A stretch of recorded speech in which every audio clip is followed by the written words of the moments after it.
দিলীপ বাবু তো দিল্লি গেলেন। দিল্লি চলো, যেখানে বিজেপির কিছু হলেই দিল্লি চলো। অবস্থা বুঝতে পারছেন? তো এরা যদি সব দিল্লি ঠিক করে দেবে, নিজেরা ঠিক না করতে পারে রাজ্যে, তাহলে এই রাজ্যে এরা লড়বে কি করে? আমি সুকুমার দেবনাথ আমার আজকের দিন নিয়ে আপনাদের সামনে এসেছি, দয়া করে আমাকে একটু সাপোর্ট দেবেন। বলার কথা হচ্ছে যে এখানে তো প্রধান বিরোধী দল হচ্ছে বিজেপি। 26 আগত প্রায় 10 মাস হাতে আছে।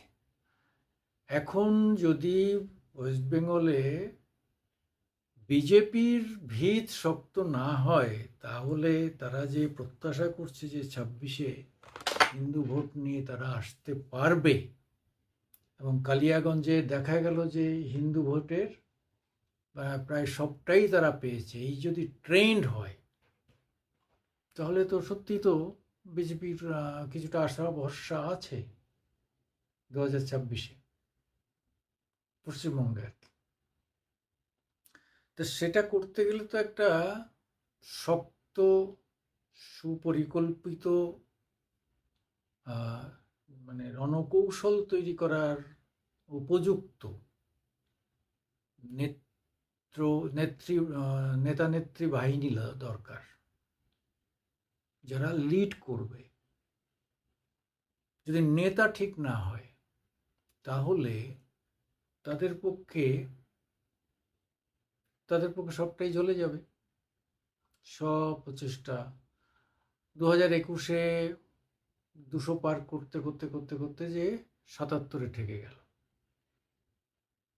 পিকে কি করে হিসাব করে বলে দিয়েছিল, মানে প্রশান্ত কিশোর, যে বিজেপি যদি 100 পার করতে পারে তাহলে আমি স্ট্র্যাটেজি ছেড়ে দেবো, আমার প্রফেশন ছেড়ে দেবো।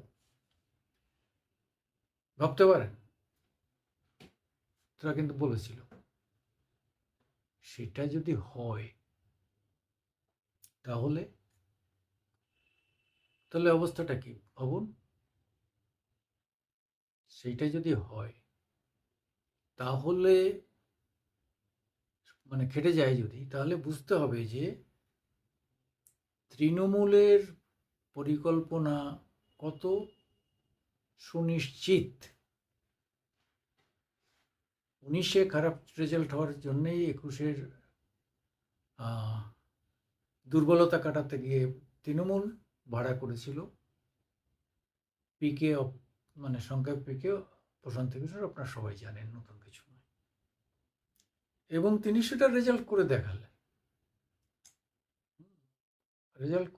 213। সেটা যদি হয়, করা যায়, তাহলে তাহলে বিজেপি কেন এমন কাউকে আনতে পারছে না যে এরকম বলে দিতে পারবে অ্যাকচুয়ালি তারা কটা পাবে। তাদের পরিকল্পনার জন্য এটা এত টাকা রয়েছে, তারা জাতীয় দল, হাজার হাজার কোটি টাকা তাদের পার্টি তহবিলে রয়েছে, কাজে তাদের তো টাকার অভাব নেই। তাহলে তৃণমূলের মতো একটি রাজ্যের শাসক দল তাদের তুলনায় কিছুই না।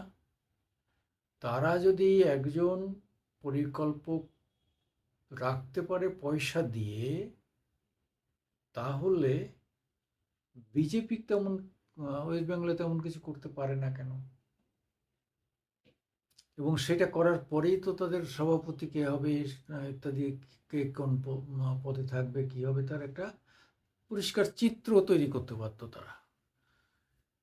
তারা মানে নির্বাচনের পরে মন্ত্রিত্ব আর সভাপতি একজনকে দিয়ে চালালো, অথচ মুখে বলে এরা এক পদ এক ব্যক্তি। ঠিক আছে, 1.5 বছর পরে এসে তারা ঠিক অনেক কষ্টে একজনকে দাঁড় করালো, শ্রমিক ভট্টাচার্য, যে কোনোদিন সারা বাংলার মানে কর্মীদের সঙ্গে সরাসরি যোগ নেই, সবটাই হচ্ছে টিভি মারফত।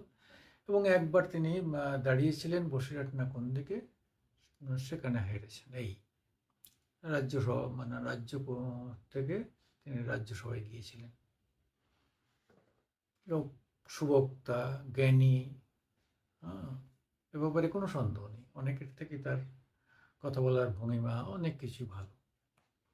তো তাহলে শুধু একা সভাপতি চালাবে? একা সভাপতি ওয়েস্ট বেঙ্গল চালাবে? তাদের তো একটা কমিটি লাগবে। তারা একটা কমিটি লাগবে।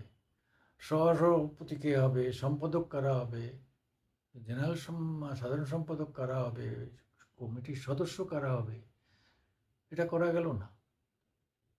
এটা করার সেই ইয়েটা নেই, সেই ক্যাপাসিটিটা নেই, অর্থাৎ সেই অবস্থাই নেই। মানে এখানে দলের মধ্যে যে ধরনের মানে শৃঙ্খলাহীনতা রয়েছে, সেইটা বিচার করলে দেখা যাচ্ছে যে এখানে ওই সভাপতির পরের যে পদগুলো, সেই পদগুলো পূরণ করার মতো এদের ক্ষমতা নেই।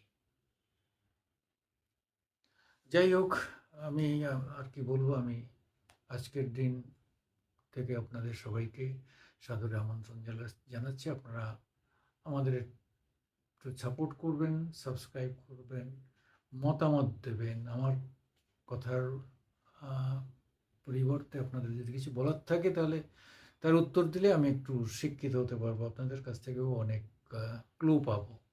সাংবাদিকরা তো সাধারণ মানুষের কাছ থেকেই সব থেকে বেশি ক্লু পায়। নমস্কার, সত শ্রী অকাল, আদাব।